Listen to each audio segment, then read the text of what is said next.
In 1916, just over 100 years ago, the Irish Proclamation of Independence was read out. And in it were these words, quote, "6 times during the past 300 years they have asserted it in arms," which is the right to national freedom and sovereignty. So 6 times during the past 300 years. So if we take that as, on average, you're looking at the Irish people asserting their right to freedom and their right to self-determination.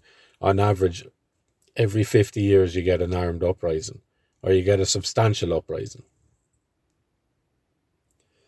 And so if we take Pearse's time of 1916, and obviously look, it's not an exact window, like there's wiggle room in all things, right? We're talking of averages. So you take Pearse's time of 1916 and you can couple in the years up to 1922-23 for the War of Independence. So if you flash forward 50 years from, we'll say 1920, you end up 1970 area, which is just at the start of the Troubles in Northern Ireland. And if you move on from 1970, 50 years,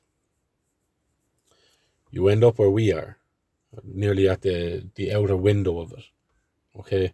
And you can nearly see some of the echoes in history. You can see those who are willing to put their money where their mouth is and put their life on the line for something that they stand for, something that they believe to be true, honourable and right and correct, okay? And you can see the vast majority of people who just want to put the head down, avoid drawing attention and get on with things. But if we're to follow, not that Pearse was prophesying anything, or maybe he was, but if we follow the average of 50 years every time, you get an uprising of Irish spirit, we'll say.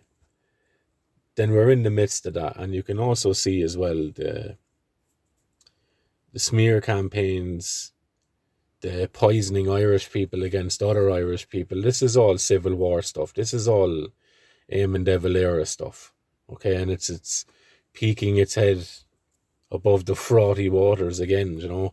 And I do believe that these are the challenges that we face, and these are some of the anxieties and worries and potential nervous breakdowns that people are going to experience if they haven't experienced it already, because of the changing landscape around them and the environment around them changing and morphing and slowly impeding on their day-to-day living.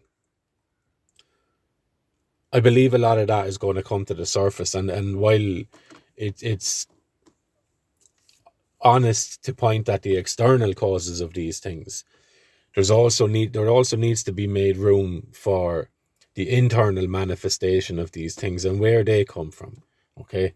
Because if you look at 1916 and you look at now, it's hard to explain to me, or to point out to me that we're in any different a position or in any better a position than we were then. In certain areas, probably, of course, yeah. But ultimately, philosophically and existentially, is our position any different, or is it any more desirable than it was for those back in 1916? And that begs a question, because in the age and the century of progress, so we've been told, and evolution and wellness for all people, and we are in the era now of social justice and all that. 1916 and now, nearly 100 years apart, they nearly mirror each other perfectly. In certain areas, of course. And so that begs the question, the obvious question. With so much after changing, how are we still in the same position? You know, the old saying of the more things change, the more they stay the same. So if we are existentially, psychologically, philosophically, and individually in the same slave against tyrant sort of situation, and that's the same, but other things have changed, is it not important that we reflect back on the last 100 years and begin to question things and have a look at the details instead of just accepting nearly by osmosis, you kind of take in the history that has happened over the years without actually studying it and questioning it. So posing questions to people that have written stories and told you that they were true. Maybe they're not. It's worth, I believe that we will need to go back because history is coming for us anyway, and it's being resuscitated by what's being imposed on people externally. So keep an eye on both as well, for everyone to just kind of stay safe and stay grounded in this nonsense.